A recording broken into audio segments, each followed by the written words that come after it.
Halo, habari, naitwa Ibrahim Kadilo, mjasiriamali, mshauri wa biashara. Wapendwa, kama wewe ni mgeni, Kadilo Online tunawasaidia wajasiriamali wadogo na wakati kama wewe kupata wateja wengi mtandaoni.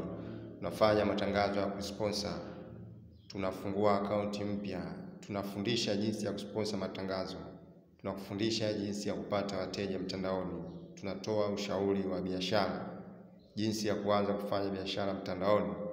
Kama wewe ni mgeni, basi bofya subscribe ili next time tunapotoa video na mafunzo kama haya uweze kupata ujumbe unaokutaarifu kwamba tumetoa video mpya. Basi bofya subscribe. Katika video hii nitakuonyesha jinsi ya kuangalia tangazo lako baada ya kuwa umesha sponsor. Unaangalia tangazo lako, je, limekwenda au liko katika hatua ipi? Lipo katika status gani? Ukishaingia katika peji yako ya kurusha matangazo, hii ndio ukurasa ambao unautumia kurusha matangazo. Utashuka chini, kuna sehemu imeandikwa Ad Center. Click Ad Center, utakwenda sehemu imeandikwa Manage. Ukishafungua Manage, utashuka chini, utaona matangazo ambayo utakuwa umeliposti.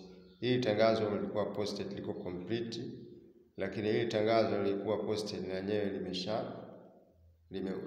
limeliweka pause. Lakini kuna tangazo lingine ili hapa ambalo not delivered, halikwenda. Kwa hiyo unaweza ukaclick zaidi view results kuangalia kwa undani watu wangapi wameliona, wangapi wamelike,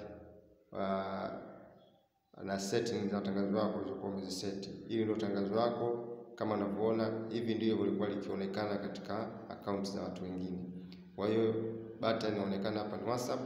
Kwa hiyo utashuka chini, utaangalia hapa results from this ad, ilikuwa message conversation ambayo ulitumiwa message 16 na views, watu ambao wameliona ile tangazo walikuwa 1600 na reach liliwafikia watu 1450. Hapa kuna tofauti, walio views wakaliangalia na liliwafikia ambao pengine hawakufungua tangazo, hawakufungua akaunti zao.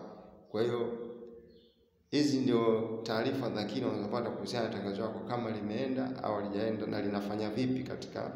Kwa hiyo unaweza ukaliangalia tangazo lako katika view insight kupitia dashboard, Ad Center au kupitia kwenye Meta Ad Manager. Kama bado huja download application Meta Ad Manager, download application ya Meta Ad Manager kwenye simu yako ili kuwezeshe kuwa unafuatilia matangazo ambayo unakuwa unayapost katika tangazo lako. Kwa hivyo hivi ndio namna ambavyo unaweza ukawa unaangalia tangazo lako ama limekwenda au halijakwenda na linafanya vipi ili uweze kuchukua hatua kuliondoa au kuweka tangazo lingine. Kama umefaidika, basi bofya nimefaidika. Bofya subscribe, like, share. Tukutane kwenye video ijayo.